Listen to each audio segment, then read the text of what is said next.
Géométrie vectorielle, le produit scalaire de deux vecteurs. Alors, avant de vous expliquer ce qu'est le produit scalaire, souvent les élèves me disent « mais à quoi ça correspond dans la réalité? Est-ce que ça a une utilité ?» Alors, pour une fois, je vais partir de quelque chose d'un peu plus concret pour vous expliquer ce qu'est le produit scalaire. Alors, vous voyez sur votre écran, vous avez un chariot qui est tiré par une force. Une force, en physique, c'est un vecteur, parce qu'il n'a pas qu'une grandeur. Quand on dit une force de 5 newtons, on donne juste sa grandeur. Mais il a aussi une direction, la ligne sur laquelle il est posé, et un sens. Vous voyez qu'une force de 5 newtons, suivant la manière dont il est appliqué, n'aura pas le même effet, si on tire vers l'arrière, vers l'avant, en haut, en bas, etc. Maintenant, je vais vous parler de la notion du travail. Alors, pour ceux qui ont fait un peu de physique mécanique, peut-être ils connaissent ça. Le travail d'une force dépend de la force, mais il dépend aussi de la distance. Quand vous tirez sur ce chariot, même dans le langage de tous les jours, on dit j'ai fait un travail. Le travail sera d'autant plus pénible que la force est importante et aussi d'autant plus pénible que la longueur que vous devez, le déplacement est grande. Bien. Maintenant, on tire sur ce chariot avec une force F, qui est dans une certaine direction et sens, et ce chariot se déplace sur une certaine longueur. Le déplacement aussi peut être représenté par un vecteur, parce qu'il n'a pas qu'une grandeur, mais il est aussi dans une certaine direction et dans un certain sens. On aurait pu aller dans l'autre sens, vers le haut, vers le bas, etc.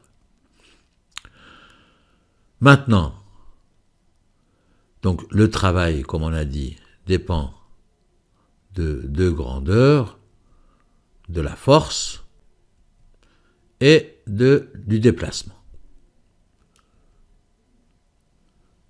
Mais il dépend aussi de l'angle qu'il y a entre les deux. Ça, les élèves qui n'ont pas fait de physique, peut-être qu'ils ne se rendent pas compte, mais juste pour que vous puissiez quand même un peu intuitivement comprendre ce qu'on est en train de faire, l'effet de la force qui est appliquée à ce chariot dépend évidemment de la grandeur de cette force, mais aussi de l'angle qu'il fait avec le déplacement. Le mieux, ça aurait été de tirer directement vers la droite, horizontalement vers la droite. C'est là où on est le plus efficace. Mais parfois, c'est pas possible. Voilà, un chariot, vous avez un corde, vous tirez un peu vers le haut. Donc, la force que vous exercez n'est pas entièrement utilisée pour le déplacement. Vous tirez un peu vers le haut, ce qui ne sert pas à grand-chose dans notre déplacement, et puis un peu vers l'avant. Donc, le travail va donc tenir compte non seulement du déplacement et de la force, de leur grandeur, mais de l'angle qu'il y a entre les deux. On dit que le travail, c'est la grandeur de la force, la norme de ce vecteur, fois la norme du déplacement, de combien de mètres on s'est déplacé, mais aussi du cosinus de l'angle entre les deux. Je vous expliquerai tout à l'heure ce que ça veut dire. Mais pour l'instant, gardez ça. Si on voulait calculer le travail effectué par la force F, on devrait connaître la norme de cette force, 5 newtons. Vous voyez, en physique, souvent on dit une force de 5 newtons. On donne juste la grandeur. Mais il faut se rappeler que la direction et le sens sont aussi importants. Alors, la norme de cette force est de 5 newtons. Le déplacement, il est de 17 mètres. Et puis, l'angle entre les deux, disons, c'est à peu près 30 degrés. Ce qui nous permet assez facilement de calculer le travail de la force, F, donc c'est la norme de F fois la norme de D fois le cosinus de 30, ce qui fait un travail de 73,6 joules. Bon, ceux qui n'ont pas fait de la physique, qui ne voient pas du tout de quoi je parle, c'est pas grave. Gardez en tête que ce qu'on vient de faire là, quand on multiplie la norme d'un vecteur fois la norme d'un autre vecteur fois le cosinus de l'angle entre les deux, ça, c'est ce qu'on appelle le produit scalaire du vecteur F par vecteur D.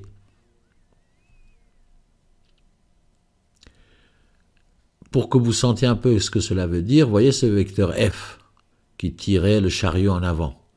Je vous ai dit, quand on tire pas dans la direction parallèlement au déplacement, on tire un peu vers le haut et un peu en avant. Ce qui nous intéresse ici, c'est quelle est la partie de la force qui tire vers l'avant. Pour ça, on doit projeter le premier vecteur sur le deuxième. Vous voyez le vecteur en jaune, vert clair, enfin c'est une couleur un peu indéfinissable. Ce vecteur-là, quand je vais appeler F1, bah, c'est la projection de F sur D. Au fait, c'est comme si, quand on tire avec la force F, c'est comme si on tirait en avant avec la force F1, qui est un peu plus petit que F. On est moins efficace en tirant un peu vers le haut que si on tirait vraiment dans la direction de déplacement. Donc, revenons aux mathématiques. Le produit scalaire de deux vecteurs, c'est comme si on multipliait la norme de la projection de F1 par D. Prenons un autre exemple, tout à fait abstrait cette fois. On a le vecteur A, dont les composantes sont 4 et 3. On a le vecteur B, dont les composantes sont 8 et moins 2. Et évidemment, on peut calculer le produit scalaire comme tout à l'heure. Calculer la norme de A, calculer la norme de B et multiplier par la cosinus de l'angle entre les deux. Mais il y a une autre manière de court-circuiter ça, si on a les données. On peut calculer le produit scalaire en multipliant les x ensemble et en les additionnant par le produit de y. Produit scalaire d'un vecteur par un autre, c'est x du premier fois le x du deuxième, plus y du premier fois le y du deuxième. Je ne vais pas faire la démonstration pourquoi ça, c'est la même chose que tout à l'heure. Mais juste pour que vous sentiez quand même que ça n'a pas, c'est quand même une relation entre les deux, les composantes donnent non seulement la grandeur de notre vecteur, mais aussi la direction et le sens de notre vecteur. Donc, ces informations sont comprises dans les composantes. Donc, voilà. Rappelez-vous maintenant qu'on peut aussi calculer le produit scalaire par la formule qui est sur votre écran. Dans notre cas, le produit scalaire de A par B, ça fera le x de A fois x de B, ça veut dire 4 fois 8, plus le y de A fois le y de B, donc 3 fois moins 2, ce qui nous donne 26.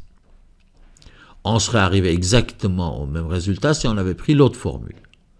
Mais pourquoi? À quoi ça sert cette deuxième manière de faire? Vous voyez, dans le produit scalaire, comme on l'a fait tout à l'heure, il y a la notion de cosinus alpha, le cosinus de l'angle entre les deux. De cette formule qui était la première qu'on a vue tout à l'heure. Le produit scalaire, c'est la norme du premier vecteur fois la norme du deuxième vecteur fois le cosinus de l'angle entre les deux. On peut isoler le cosinus de l'angle, qui nous fera le produit scalaire de A par B, divisé par la norme de A fois la norme de B. On peut calculer la norme de ces vecteurs. Vous vous rappelez peut-être dans le vidéo précédent, dans le premier vidéo je crois qu'on a fait sur les vecteurs, on peut facilement calculer la norme d'un vecteur qui est la racine carrée de son x au carré plus son y au carré. Ce qui donne la norme de A est égale à 5. Et la norme de B est égale à 68, son x au carré plus son y au carré sous racine. Ce qui fait que le cosinus de l'angle alpha égale leur produit scalaire qu'on a calculé selon la première méthode, en haut de l'écran, 26, divisé par racine de 5, divisé par 5, c'est la norme du premier vecteur, multiplié par la norme du deuxième qui est racine de 68. Si je calcule ça, j'obtiens 0,68. Avec ça, je peux calculer l'angle alpha. Si je connais le cosinus d'un angle, je peux trouver l'angle avec votre machine. Toutes les calculatrices scientifiques vous permettent de faire ça. Vous rentrez le cosinus, 0,6, et vous faites seconde cosinus ou cosinus moins 1, ça dépend des calculatrices. Et cette opération vous permet à partir du cosinus d'un angle de trouver l'angle. Donc là, l'angle entre nos deux vecteurs est de 50,9 à peu près. Donc vous voyez que le produit scalaire peut nous permettre de trouver l'angle entre deux vecteurs. Ça c'est important. Ça c'est une des utilisations les plus fréquentes dans les domaines qu'on étudie. Donc rappelez-vous qu'il y a deux méthodes pour calculer le produit scalaire. Le premier qui est tout en haut de l'écran, le deuxième qui est la norme de l'un fois la norme de l'autre fois cosinus d'alpha, et en les combinant, on peut trouver l'angle entre deux vecteurs. Cela a une conséquence qui est bien utile de connaître, c'est quand on a deux vecteurs qui sont perpendiculaires. Voilà deux vecteurs A et B qui sont perpendiculaires, l'angle alpha il vaut 90 degrés, et rappelez-vous qu'on peut calculer le produit scalaire en disant c'est la norme du premier fois la norme du deuxième fois le cosinus de l'angle alpha.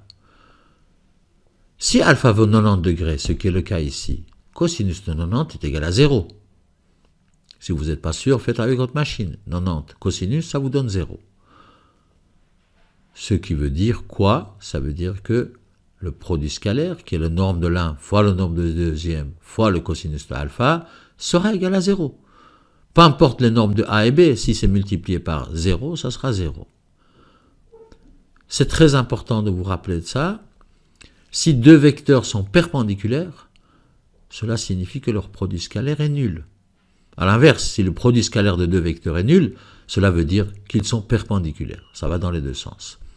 Voilà une conséquence du produit scalaire et la manière de le calculer qui nous permet très souvent, on a besoin de ça, par exemple si on veut démontrer qu'un triangle est rectangle, on peut utiliser ces relations pour montrer qu'ils sont rectangles, c'est une des méthodes.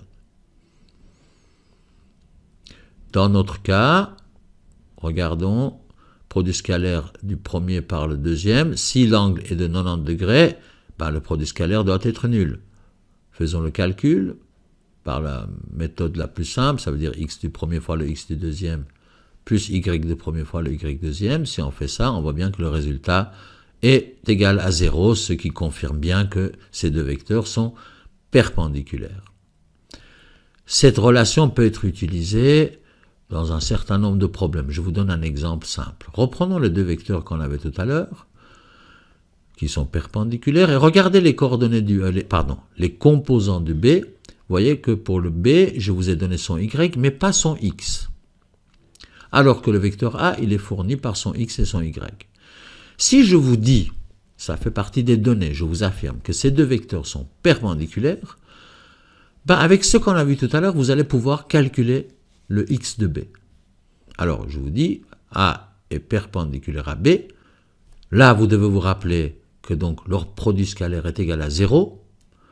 Calculons le produit scalaire, le x du premier, 4, fois le x du deuxième, qu'on ne connaît pas, x de b, plus y du premier, 3, fois le y du deuxième, moins 8. Tout ça, ça doit faire 0. Vous voyez que c'est une équation de premier degré. J'espère que vous êtes capable de résoudre ce type d'équation. Sinon, il y a des vidéos à ce sujet. Alors, on garde les x à gauche, on met tous les nombres de l'autre côté, 3 fois 8, 24. Moins 24, on met de l'autre côté, ça fait plus 24. Donc on a 4 fois le x de b égale à 24. X de b est égal à 24 sur 4, ce qui nous donne 6. Voilà. Vous voyez que cette relation permet de déterminer des coordonnées, je dis chaque fois coordonnées, des composants manquants des vecteurs, si on sait qu'ils sont perpendiculaires.